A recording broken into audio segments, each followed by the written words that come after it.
there viewers and welcome back to an episode of Thames FC. Of course, real life events are affecting my mood ever so slightly today, the morning after the night before. For those watching in the future, this is the day after England have been knocked out of the 2018 World Cup to Croatia, who deserve to win, to be fair. But very proud of my team, even if some people aren't. Oh dear, oh dear. But welcome back to 2033, October 22nd, and we play Reading today with a game against Southampton to come in the Carabao Cup 4th round. We last met in a disappointing 2-0 defeat to Norwich, and since then, a few wins in there, a couple of defeats and a draw as well, and it kicks things off with the draw. The 1-1 against Fulham wasn't too bad actually, and to get a point against them is never a bad thing. And then a 4-1 win in the Carabao Cup against Ipswich, a dominant performance. Altidal, Renato, Johnson and Her all on the score sheet. I've never called him Her, that's the first time. Colin and Ben-Hur then got a 2-goal advantage for us in the Sheffield United game. They got 1 goal. Ben-Hur's 91st minute winner though.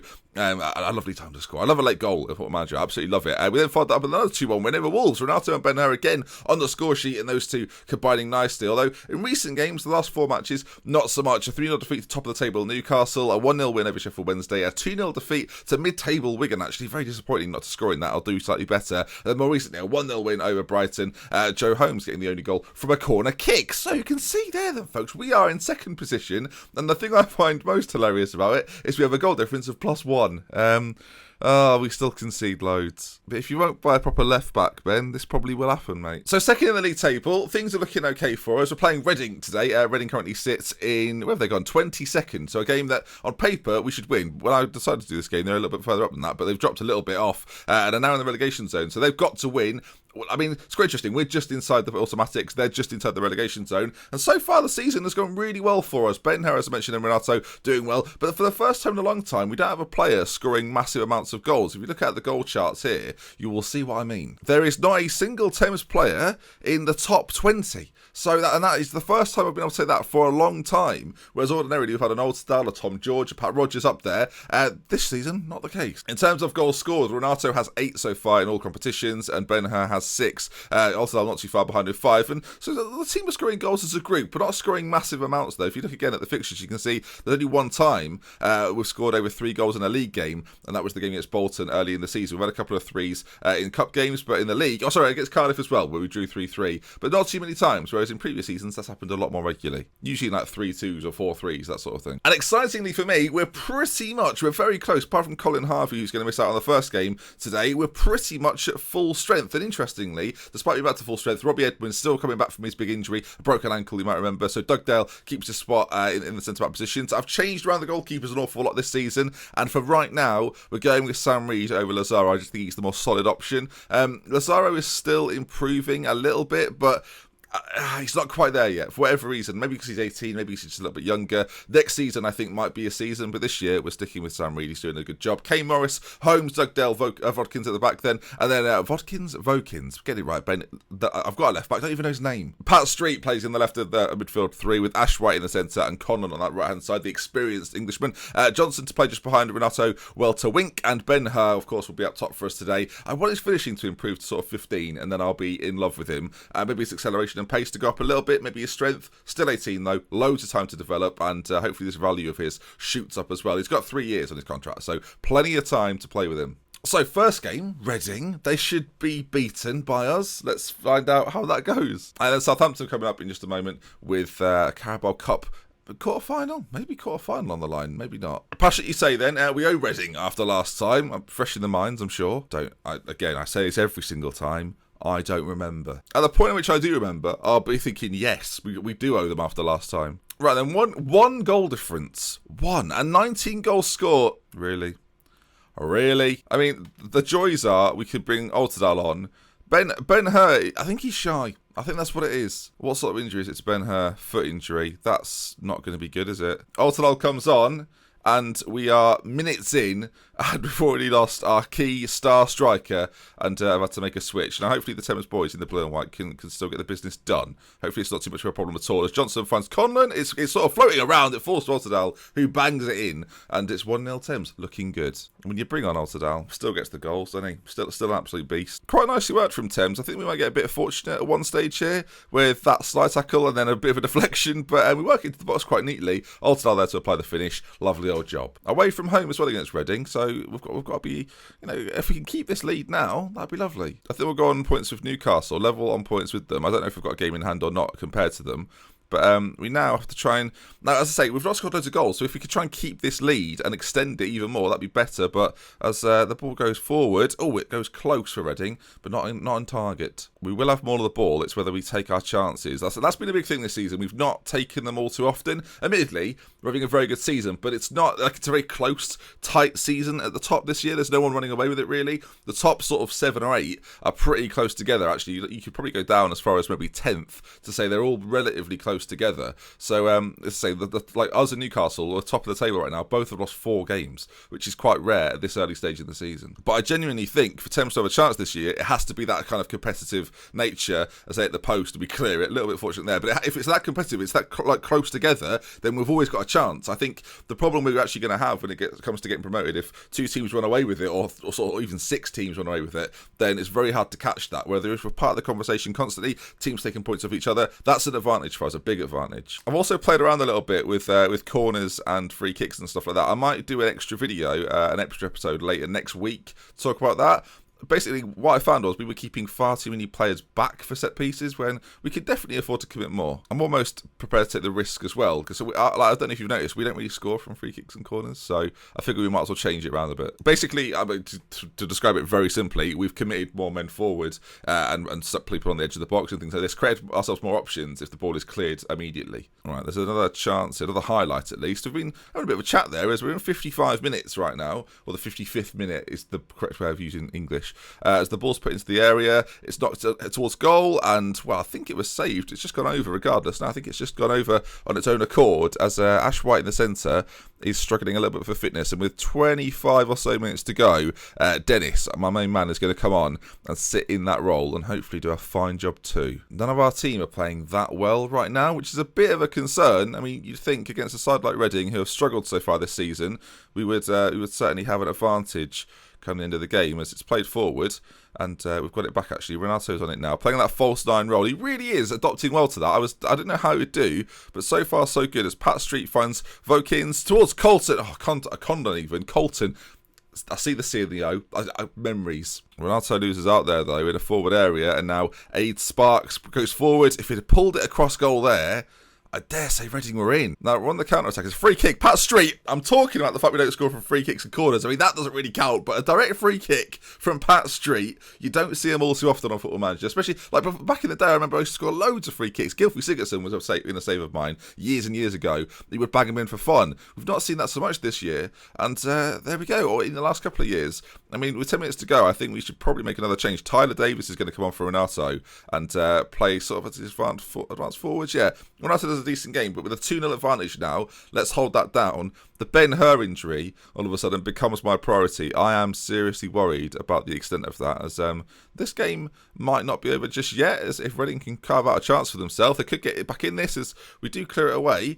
Buff, I love that. Anyway, Paxman on the left-hand side, ball in, and a good save from Reed as well. Turns it behind. Wigan, I just noticed there, 3-2 up against Newcastle. Wigan beat us, remember, the two defeats we've had this season are to both to Wigan and Newcastle, and well, there we are then. I mean, that's where there's going to be a bit of an upset. Now, of course, we still have to do our job and win this game. Parman, so I said Paxman before. Parman puts it in for Reading, and well, time isn't quite up yet. You can see we've got a few players lingering on the edge these days, which hopefully will help us in the long run. If Johnson can get this ball back into the middle, you don't want to lose it in these areas, boys. If we can keep a hold of it, we've given it away. And is this going to be some late drama against us here? I'm a little bit worried about it, but if we can carve out, another chance for ourselves, we might be in luck as the ball's played forward. Dugdale heads on, and a little bit of calm head required. This is why the 31-year-old Englishman is needed in these periods. That's what we need. As Pat Street is on the ball now. There's about 2 minutes and a bit to go. Altidale, you can see, he's picked up a knock, but he's carrying on regardless. Love that from Altidale. Of course he does. He loves the team. He loves the boys. As Davis goes through and hopefully seals the deal. 3-1, 2 minutes to go. You would think, viewers, that would be that for this league game, and keeps us in second position. This run's sort of come out of nothing. Again, we've not been scintillating this season. It's been quite calm, I guess would be the phrase. And for somehow we're just up there at the moment. All could change in the next few weeks, of course it could. But while we're there, I'm going to enjoy it. Much like England at the World Cup, viewers. That's right. Technically, we're still there. Come third, can't we? So, I mean, is that the most pointless game in world football? Potentially. But there we are then, 3-1 win for the Thames Massive, a 93rd minute winner, or 93rd minute sealer, we'll say. Not a winner. The Pat Street got the winner with that lovely free kick, but their late goal from Chris Parman, and that put a little bit of pressure on, and we've done the job. Now, anyway, on to Southampton in the Cup. This should be fun. Now, a lot of people have been saying, get involved in the Cup competitions, Ben. Start doing well in them. If it was that easy, boys, I would do. But we've got a chance here to get past Southampton, up the reputation a little bit. That's sort of the intent behind it all. And we'll say, oh, hello, there's not... Just... There we go.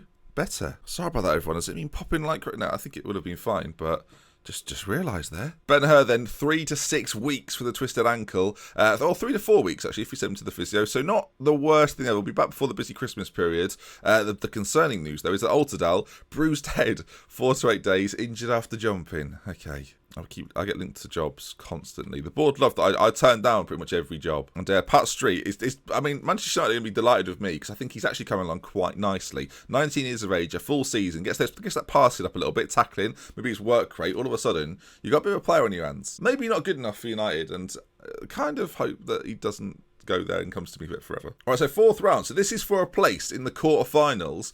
You can see quite a lot of the big sides are still in it. Chelsea there, Manchester City, United, of course, still in it too. Arsenal are there, so we've got to be aware of that too. But if you could get past Southampton, give me one of the big boys. I'll take them. Now Tyler Davis has pulled a hamstring. And now we do have a problem. Now, you see, when I noticed that Ben-Hur and Alsar were injured, I thought it's okay because we've got Tyler Davis. But with him picking up an injury as well, that gives us a bit of a conundrum. I guess we can work something out with the midfield. Johnson and Conlon can both play there. I want to say Colton every time. I've got to get it out of my head. Of course, not an ideal situation, but we'll find a way around it. We're going to rest the boys for the upcoming game.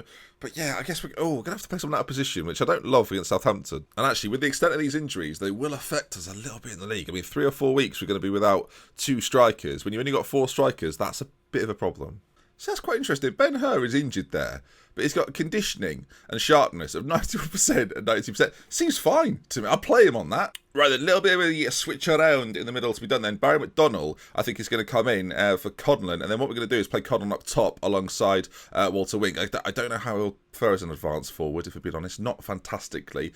First player is a false 9. We could change them round. I mean, that might work slightly better. I mean, of course, he plays slightly closer to where he's naturally good, so that might make sense. Although Walter Wing's so good in that false 9 position, it's tricky. I'm going to change it back. I'm going to play him as the advance forward and just hope he does the business. I'm just thinking maybe we could play Johnson slightly further forward, but again, because they're attacking midfielders, they're quite like the false 9 Trek Batista kind of deal. That's not really what we don't need 2 of those, you know. 2 false 9s though, that could be maybe one day. All right, we've got to sort the bench out because it's a bit of a shambles. Of course, we could play one of our youngsters in this game. I don't really want to risk him. And when I say that, I meant Reed, who is also injured.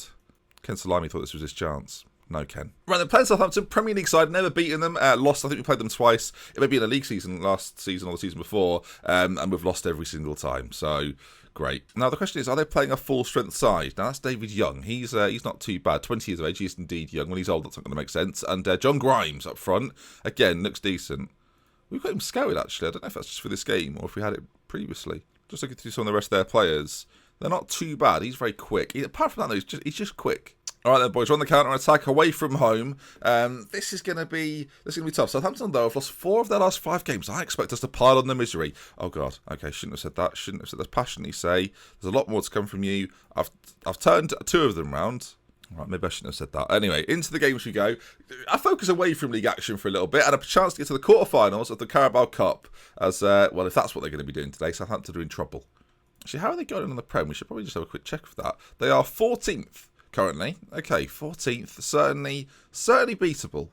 Alright, first proper chance of the game. First highlight at least. And it's put in. Although White gets it clear. Southampton don't seem quite done with their attacking chance. As it goes out to ground that side again. Our fullbacks are a bit of a bother in the way that they play. This could cause us problems. Grimes puts it in towards Young. And he heads just over. Hopefully the counter-attack doesn't make us too defensive. I don't want to invite the pressure on. And they've got some good players. Good finishers. Very pacey wide players. I don't want to invite that too much. Well then again, if they're having a lot of the ball, then that might kind of favour us in that there's not not really that much space in behind. There's two ways of looking at it, I guess. We've actually got the ball in. We've seen against the better sides, remember? Thames very good at holding the ball. Doesn't matter what team it is, the system dictates that we are good at keeping possession. And so far, actually, away from home, I mentioned they might have a lot of the ball. It's us that have it, as, wow, that would have been quite the goal from McDonald. 27 minutes gone, though, and it's Southampton on this right-hand side as Milton beats his man, ball into the centre, and again, a big chance missed. Byron McDonald picks up a booking. I can handle that. We've got midfield options on the bench as well, so if that lingers into the second half, we can always switch him out. Corner late in the first half for Southampton,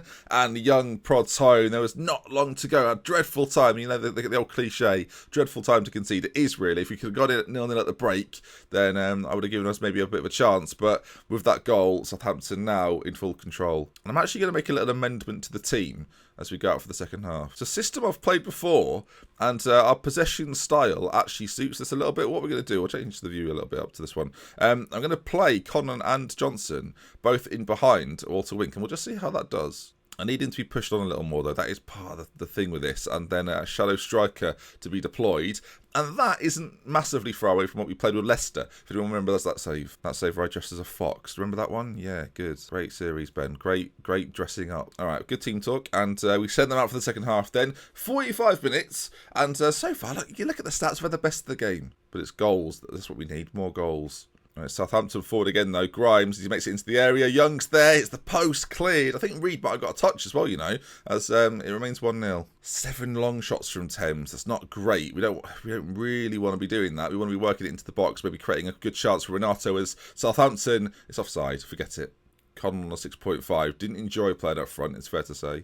Problem is, in terms of attacking changes, we don't have much we can do, so we are kind of just relying on what we've got here as it's launched forward. Do we win that header? We do indeed, as Johnson heads down to Street, and forward to Renato now, who plays it nicely to Johnson. Again, some good keep ball from Thames. Street can get it forward again, and Renato's there!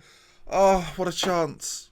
Some more Thames possession. Connon finds Renato, who's beaten off it by Martin there, and I was worried he was going to stay down injured. Holmes does very well in getting across and intercepting, and now McDonald deeper for us. We've got to work it out quite neatly and nicely as Renato's looking for that run in behind. We're not finding him just yet, though, as a possession-based football from Thames. This is what you like to see, to be fair. Lots of close, neat passing. McDonald's forward. He's got options to his left if he can find one. The pass, those poor, and now the pace of Southampton could cause us problems, and this is partially the fear, folks. If we give them this much time to do what they want, we could be in trouble as Young now as he goes towards the byline. It's a penalty as it is. The ball's going in the back of the net, but it's a penalty. Doug Dell's giving it away. Interestingly, I was about to take him off for Robbie Edmund, who needs the game time, frankly, as Grimes is going to step up to make it 2-0, and he doesn't. Reed with a save. Wow, okay, great save, and with that in mind, with him giving away a penalty especially, we're going to hit Robbie Edmund back into the team. We've not seen him for a little while, had a big injury at the start of the year, but here we go then. 20 minutes to go.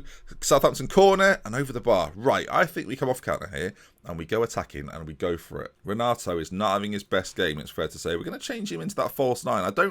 It feels a little bit congested, to be honest, to play it like this, but I don't know, the closer they are, maybe the better they'll be, sorry. Also, with 10 minutes to go, I mean, there's a highlight there. I'm going to get Dennis on for McDonald on that right-hand side. I'm so pleased he can do basically every midfield role. He's a lot older, but at the same time, he's very versatile. Okay, 7 minutes. Can Thames find the goal? You can see that group of 6 there in advanced positions for us. If we can knock it up to us and win the knockdown, I mean, that is the worst place it could have gone, Sam. As they race forward down Southampton. This could be 2. He's unmarked. He's got all the goal to aim at. And sadly, that comes from the goal kick. Now, I don't know if that's because we're attacking and we're pushing for it more, but ordinarily, I like him to roll it out or kick it out short. It looks like our Carabao Cup journey is about to be over, as with 30 seconds to go, got a throw in deep in their half, but it looks like that might be that. I think no Ben-Hur, no Altidal, no Tyler Davis. I mean, those were the big issues for us today. With any of those boys, I give ourselves much more of a chance. But a 2-0 away to a Premier League side, it's not a complete disgrace. 3-0 on the other hand, might have been. And there we are then, Southampton 2, Thames 0, out of the cup. But, do you know, that's not a dreadful performance. It's not like we were completely embarrassed. I can't fault the effort. Everyone seems pretty chuffed. And again, we're doing very well in the league. Hopefully we can keep it up. And let's find out next time, when shall we meet? Okay, we played 4 Bs in a row. I think we'll come up just after that, probably for the Cardiff, maybe and Bolton game, start of the December period, somewhere around there. We'll see how we're doing in the league, and we'll see if we can maybe play a side that are in the playoffs, because that makes it a little bit more interesting. And hopefully you'll join me for it. A good league win today, disappointment in the cup, but I'll see you again for more. If you enjoyed today's video, do drop a like. If you can go for 1,000 likes, why not? And I'll see you again soon tomorrow for more 5 PM. Join me, won't you? Goodbye.